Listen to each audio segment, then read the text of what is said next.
बहुत प्राचीन काल की बात है। स्वर्गलोक की अनुपम अप्सराएं, जो सौंदर्य, नृत्य और संगीत में अद्वितीय थीं, एक विशेष अभिलाषा से व्याकुल हो उठीं। उनके मन में एक ही इच्छा थी, ऐसा पति पाना जो अद्वितीय हो, सर्वश्रेष्ठ हो, जो स्वयं भगवान के तुल्य हो। वे सभी देवर्षि नारद जी के समीप पहुंची। नारद जी, जो ब्रह्मा जी के मानस पुत्र, त्रिकालदर्शी और भगवान विष्णु के अनन्य भक्त थे, तेजोमय आभा से मंडित थे। अप्सराएं बिना प्रणाम किए ही उनसे विनती करने लगीं, हे देवर्षि, आप समस्त लोगों के जानने वाले हैं, कृपा करके हमें ऐसा उपाय बताइए जिससे हम भगवान नारायण को पति रूप में प्राप्त कर सकें।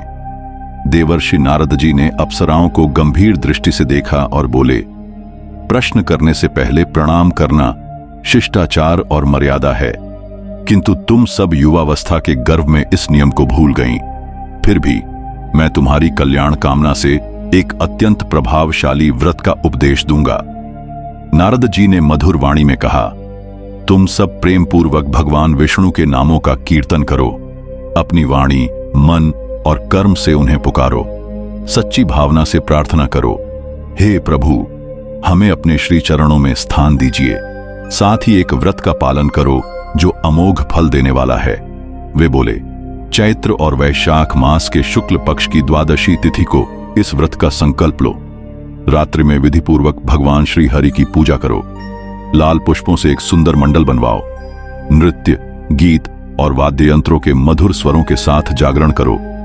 पूजन करते समय भगवान के विभिन्न रूपों का स्मरण करते हुए मंत्रोच्चार करो। ओम भवाय नमः, ओम अनंगाय नमः, ओम कामाय नमः, ओम सुशास्त्राय नमः, ओम मनमथाय नमः, ओम हरिये नमः। इन मंत्रों के साथ भगवान के सिर, कटी, भुजाओं, उदर और चरणों की श्रद्धा से पूजा करो। संपूर्ण रात्रि भक्ति में लीन रहो। प्रातःकाल उस पूजित प्रतिमा को वेद शास्त्रों में पारंगत ब्राह्मण को दान कर दो। इसके उपरांत गन्ने के रस और मल्लिका के फूलों से श्रीहरि का पूजन करो। जो इस विधि को शुद्ध हृदय से करेगा, उसके सभी मनोरथ सिद्ध होंगे और स्वयं भगवान उसे इच्छित वर प्रदान करेंगे। इतना कहकर देवर्षि नारद जी अदृश्य हो गए। अप्सराओं ने उनकी आज्ञा का पालन किया। पूर्ण भक्ति, श्रद्धा और विधि विधान से उन्होंने व्रत किया, भगवान विष्णु का पूजन किया। उनकी निष्कलुष भक्ति से प्रसन्न होकर भगवान श्रीहरि स्वयं अवतरित हुए। कृष्णावतार में उन्होंने उन अप्सराओं को अपने प्रेम का वरदान दिया। उनकी साधना सफल हुई। भक्ति जब निष्काम होती है, जब हृदय से भगवान का स्मरण होता है, तब स्वयं भगवान अपने भक्तों की पुकार सुनते हैं।